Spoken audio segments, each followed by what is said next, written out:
Mungesa e sistemit të referencave sjell një fluks të madh dhe të papërballueshëm në urgjencën e Spitalit të Fierit. Novruz Çaushaj, shefi i shërbimit të sëmundjeve të brendshme në urgjencë, i atribui përgjegjësinë mjekëve të familjes dhe vetë pacientëve, kur tha se i dërgojnë në urgjencë rastet edhe me gjendje gripale. Sipas Çaushajt, muaji dhjetor dhe fillimi i janarit, ku fluksi i punës ka qenë i papërballueshëm, ka sjellë rënje të eficiencës së punës ndaj pacientëve që e kanë më të domosdoshme ndihmën e urgjencës. Reparti i urgjencës dhe gjithë Spitali Renal i Fierit është në një situatë jashtëzakonisht të vështirë.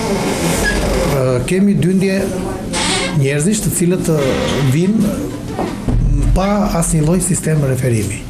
Kjo ka dy arsye të mëdha. E para, ndoshta ata nuk paraqiten fare te mjeku familjes dhe vinë në repartin e urgjencës, i cili nuk është një repart për të zgjidhur hallet e të gjithë sëmurëve, por natyrisht është i ngritur dhe funksionon për problemet e urgjencës.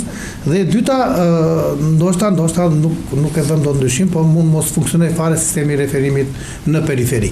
Mjekët bëjnë thirrje për të ndjekur sistemin e referimeve që të shmanget amullia e krijuar në urgjencën e spitalit, në një kohë që numri i pacientëve të paraqitur është i pallogaritshëm.